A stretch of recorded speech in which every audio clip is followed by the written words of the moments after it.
farmhouse garden.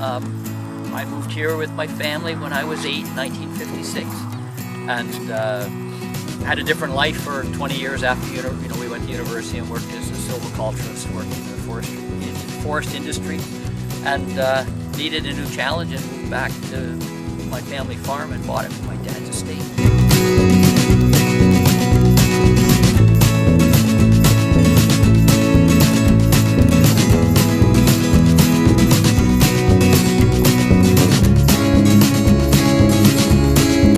We have about 18 plus acres of vegetables, and this is just a 100-acre farm, and only about 44 or 45 of it is workable land. We have a nice wood lot in the back that I do some logging in. We do some maple syrup in, and we're still quite a mixed farm. This is the first year that we didn't raise pigs and chickens, and we have the herd of cows. We have right now 21 head. There's 8 mamas with their babies and yearlings and a bull and a pet cow baby.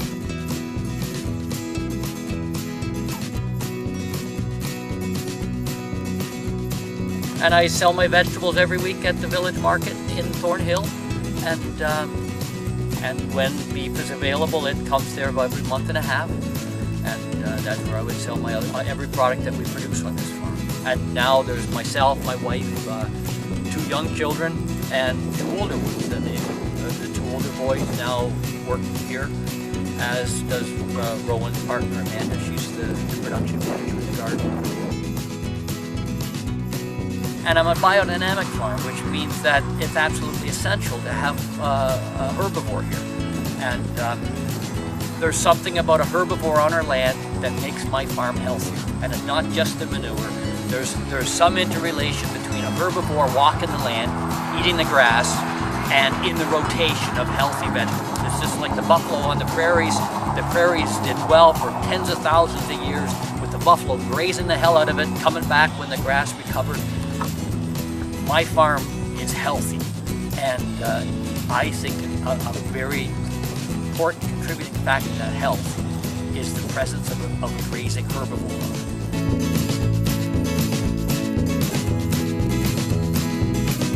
Hey, show respect, Miss Donkey. See that? She just says I'm not giving her enough love right now. I've been in the field for what, 15 minutes, and I didn't give her any love.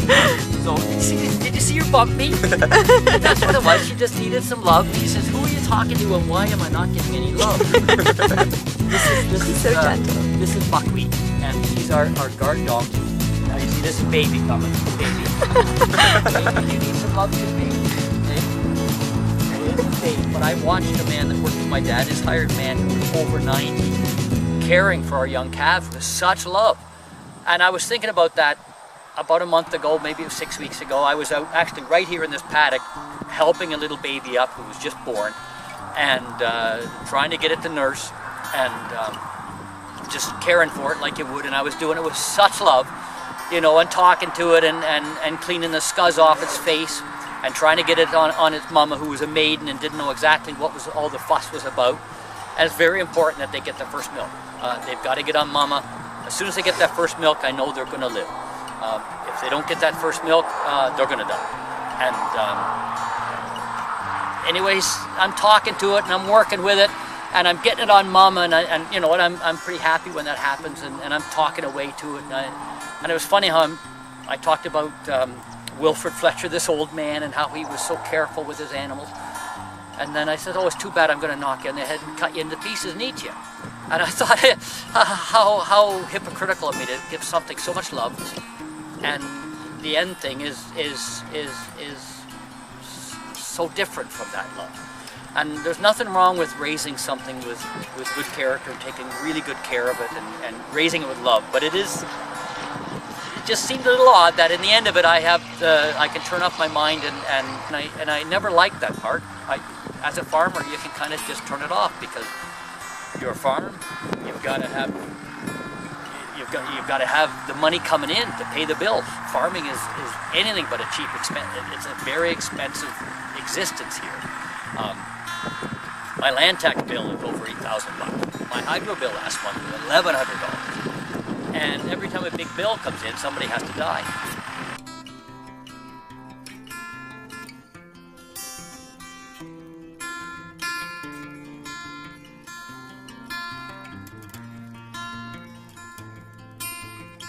So I was just sitting here thinking, well, what can I do?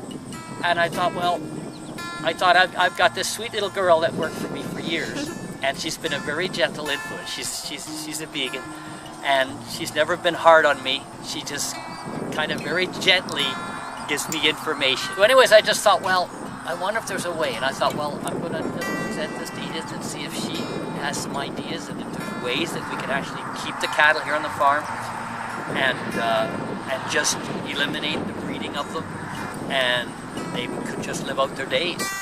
But I thought, well, maybe then we'll take in rescue cows or ones that are taken by the SPCA or something because the farmer wasn't good.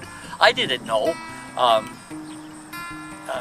But I thought, you know, we'll just explore that end.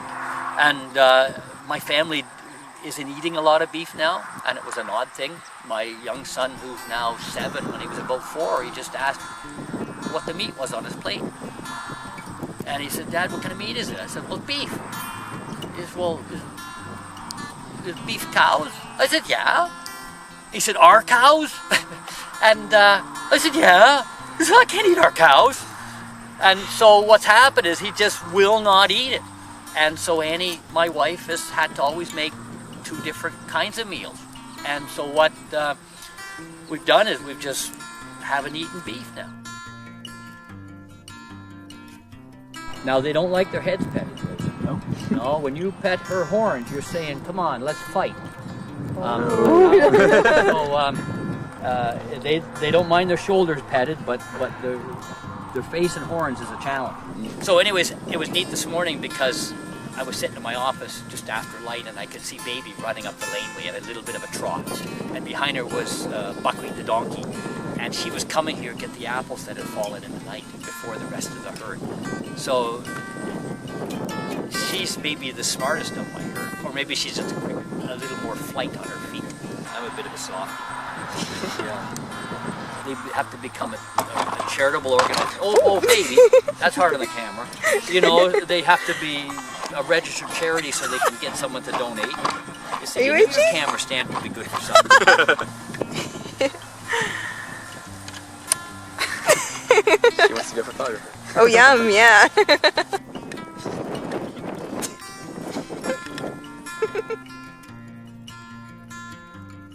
Well, 36, I kept her. She was giving me calves up until she was 14 years or 15. And then there was 2 years there that she hadn't come in the season. She hadn't come in to eat. I never got her bred. And I thought, oh shit. Because when something gets old here, they go to the butcher shop and they're made into hamburger. And I put off doing it. I just kind of resisted. Oh, Amy, you kicked the tripod. So I knew she was getting old. I put off sending her to the butcher shop, and I was on my way off to a meeting with my son Rowie, and I just thought I'd check the cows before I headed off, and I went down and she was cast. We had to prop 36 up and put hay bales behind her to keep her from falling over. And we went to a meeting, and I came back after, and she wasn't looking good, my knee, and she put her nose to it, and she put out her big long black tongue, and she just put it into the sweet feed, and then she went limp in my arm. And yeah, I said, oh, 36. I said, have you just died? And she had. And well, it still chokes me up. And so we buried her here on the farm. Yeah, and I still have her great head dogs here. And, so there, you got me choked up and everything. You weren't supposed to do that.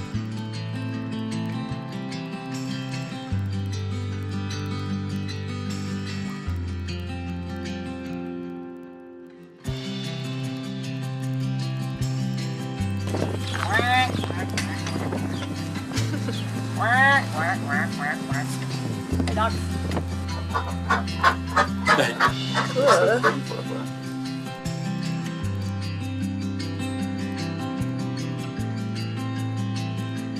Saturday we're at the village market in Thornhill. There's a little organic market. I've been there for like 24 years. I'm there every single Saturday. And Edie works for me as my my oldest, longest serving, most loyal cashier, and we're there every Saturday at 9100 Bathurst Street, and that's where we sell our wares. So that's all they're getting here is love and the bugs shook off. Yeah, I want to make sure at the end of it I've got a really good conscience. I want to make sure that it's done openly and honestly. And no, when I go to my old age, I gotta be, you know, with a nice, clear conscience, and I don't want anyone thinking that, oh, Mikey's just, you know, he's just doing that as an easy way out.